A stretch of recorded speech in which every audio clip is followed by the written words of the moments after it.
Ja, velkommen til den her video 3 om det morfematiske princip. Med den her video kan du få viden om det morfematiske princip, som også er det samme som betydningsprincippet. Der vil være et kort indblik i teoretisk begrundelse for det morfematiske betydning. Det kan man finde meget om i læsteorien. Og I kan få kendskab til de vigtigste orddannelsesprincipper, begreber som rod, stamme, forstavelser, afledninger og bøjninger.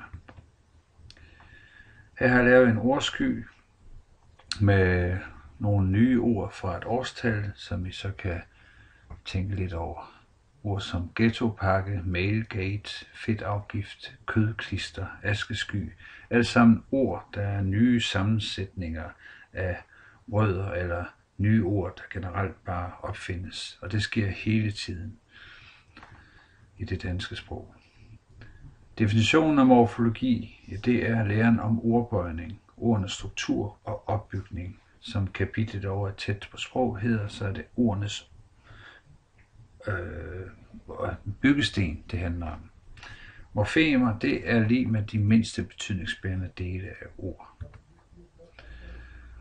Og det her morfologisk opmærksomhed, det er, at man får bevidsthed og syn for, blik for, hvordan ord er delt op.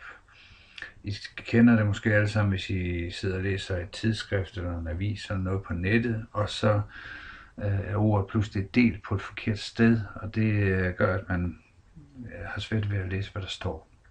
Hvis I kigger over til højre her, så kan der stå banke, lever, men der kan også stå bankelever, og det kommer an på, hvordan man deler det selvfølgelig. Tag, etage i forhold til tage, urinstinkt i stedet for urinstinkt, rumpenisser i stedet for rumpeniser, og så videre. Og I har sikkert alle sammen oplevet nogle steder, hvor I har siddet og læst et eller andet, hvor I simpelthen ikke kunne få mening ud af det. Og det, at det sker, det viser faktisk, at det morfematiske princip er på færre i vores hjerner. Vi tænker simpelthen morfematisk, når vi deler ordene op. Så vi har den her opmærksomhed på betydningselementerne i sproget.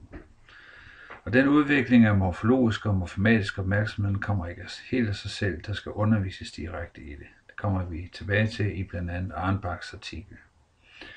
Lars von Trier, de har lige genudsendt Riget, og der mener, der er det her eksempel med lectules colitorum, som man hurtigt kan oversætte til lectules colitorum.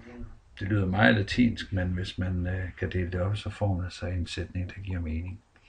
Mange af de nationale test, der er det jo en øvelse i det, at man simpelthen deler ordene op i de nationale læsetest.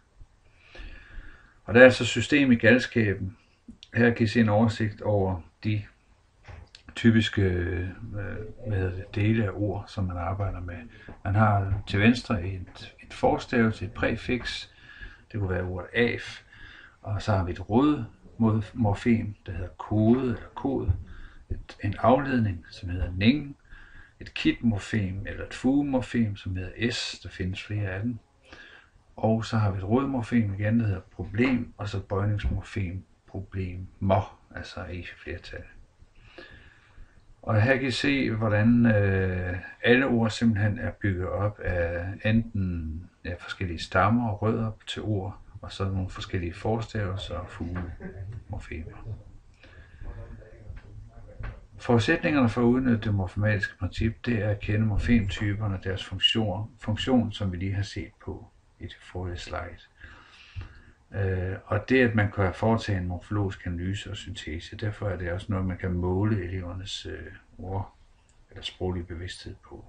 Det kræver også et veludbygget ordforråd, det kræver refleksiv tænkning, og det kræver faktisk også kreativitet, når man især selv skal til at lave ord. Man kan forestille sig en øvelse i en danstime, der går på at skabe sprogligt blikfang med et ord, som kan fange læserne ind, for eksempel i en sproglig reklame. Jeg så i Rema 1000 havde de et ord, der hed tilfredshedsgaranti, og det er noget, der påkalder sig opmærksomhed og piger en sproglig nysgerrighed. Tilfredshedsgaranti. En anden forudsætning og en sidste forudsætning er den skriftsproglige viden, det vil sige, at man kan læse og stave almindeligt forekommende forstavelser, afledninger og bøjningshændelser. Generelt for alle elever, så er det en stor gavn og en gevinst, at man beskæftiger sig med det morfematiske.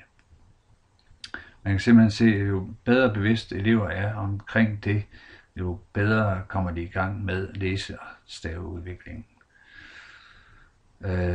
Den morfologiske kendskab og bevidsthed er en central faktor for den videre udvikling af læse- og stavefærdigheder, skriver de her forskere, som I kan se. Der er et væld af stavematerialer, I kan tage op på CFU og kigge i og se på alle de morfematiske principper, som gør sig gældende der. Ingen nævnt, ingen glemt. Ja, her er der andre, der kobler det her med læsevanskeligheder og det morfematiske, at man kan udvikle svage læsers ordforråd ved at fokusere på det morfologiske og morfematiske. Også børn med ordblindhed, altså dysleksi, kan have visse morfologiske opmærksomhedsvanskeligheder, skriver Elbro. Og hvis man målrettet underviser i det morfematiske, så er både Elbro og Arnbach enige om, at man bliver bedre til at læse, mere effektivt til at læse. Kilder og referencer, hvis I skal læse videre, det er Johannes Fibiger og Martin Jørgensen, Tæt på sprog, og Arnbach, Udnyttelse af skriftens betydningsprincip.